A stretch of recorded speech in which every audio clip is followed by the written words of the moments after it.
Welcome to YoYo TV. Junior doctor హత్య ఘటనలో రోజుకో ట్విస్టులు వెలుగులోకి వస్తున్నాయి.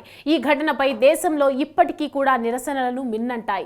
దీని వెనకాల ఉన్న నిందితులపై కఠిన చర్యలు తీసుకోవాలని కూడా అన్ని వర్గాల ప్రజల నుంచి డిమాండ్లు వెల్లువెత్తుతున్నాయి. ఈ నేపథ్యంలో ఆగస్టు 9 ట్రైనీ డాక్టర్ అత్యాచార ఘటన వెలుగులోకి రాగానే నిందితుడు సంజయ్ రాయ్ను పోలీసులు అదుపులోకి తీసుకున్నారు. అతని బ్లూటూత్ ఘటనా స్థలంలో లభ్యం కావడం, అతని కదలికలు సీసీ ఫుటేజ్లో లభించడం పట్ల కూడా ఈ ఘటనలో అతని పాత్రపై బలం చేకూర్చాయి.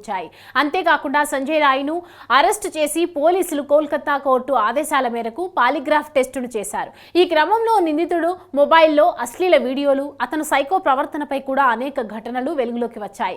ఘటన జరిగే కొన్ని గంటల ముందు కూడా అతను ట్రైనీ డాక్టర్ను సీక్రెట్ గా ఫాలో అయిన సీసీ ఫుటేజీ ఇటీవల వెలుగులోకి వచ్చింది. మరోవైపు సిబిఐ కోర్టు చేసిన అనేక టెస్టులలో నిందితుడి బ్లడ్ శాంపుల్స్, అతని వెంట్రుకలు, గోర్లు యువతి శరీరంపై దొరికిన వాటితో మ్యాచ్ అయ్యాయి. ఈ నేపథ్యంలో నిందితుడికి సుప్రీంకోర్టు సెప్టెంబర్ 6 వరకు సిబిఐ కస్టడీకి అప్పగించింది. మరోవైపు ఈ కేసులో ఇప్పటికే కాలేజీ మాజీ ప్రిన్సిపాల్ డాక్టర్ సందీప్ ఘోష్ను సిబిఐ ప్రశ్నించింది. ట్రైనీ వైద్యురాలి మృతి చెందిన అనంతరం college principal doctor Sandeep Ghosh వ్యవహార శైలిపై సిబిఐ సందేహాలు వ్యక్తం చేసింది. ఇంకా చెప్పాలంటే ఈ ఘటన అనంతరం ఆయన పలువురిని సంప్రదించినట్లు సమాచారం. అలాగే బాధితురాలి తల్లిదండ్రులను ఆమె మృతదేహాన్ని చూడడానికి అనుమతించడంలో ఆయన తీవ్ర జాప్యాన్ని ప్రదర్శించారని తెలుస్తోంది. కుమార్తె మృతదేహాన్ని చూసేందుకు వారు ఆసుపత్రి వద్ద దాదాపు 3 గంటల పాటు వేచి ఉండాల్సిన పరిస్థితి ఏర్పడిందంటూ ఓ ప్రచారం సైతం సాగింది. అందుకు గల కారణాలేమిటి అంటూ డాక్టర్ సందీప్ ఘోష్ను ఇప్పటికే సిబిఐ ప్రశ్నలు సంధించింది.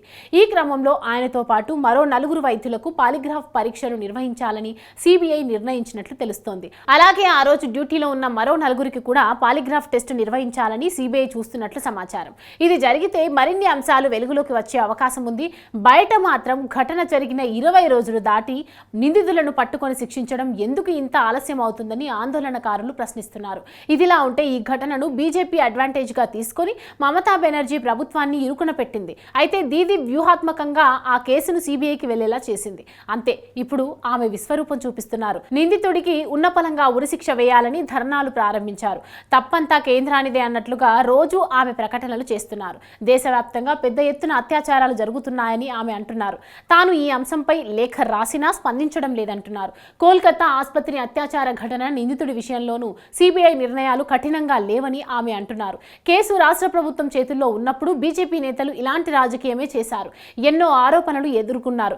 ఇప్పుడు సిబిఐ చేతికి వెళ్లేసరికి దీది అదే రాజకీయం చేస్తున్నారు. నిందితుడికి ఉరిశిక్ష వేయాలని ధర్నాలు చేస్తున్నారు. ప్రతి రాష్ట్రంలో నేరాలు జరుగుతూ ఉంటాయి. వాటిని ఆపడం అసాధ్యం.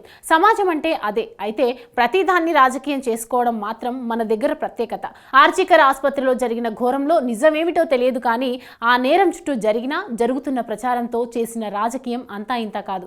బీజేపీ దాన్ని ప్రారంభిస్తే దీది కొనసాగిస్తున్నారు. ఇక్కడ ఎవరూ తక్కువేం కాదు. కానీ కావాల్సిందల్లా అసలు నిందితుల గుర్తింపు, వారికి పడే శిక్ష. ఇలాంటి రాజకీయాల నడుమ అసలు నేరస్తులకు శిక్ష పడుతుందో లేదో చూడాలి.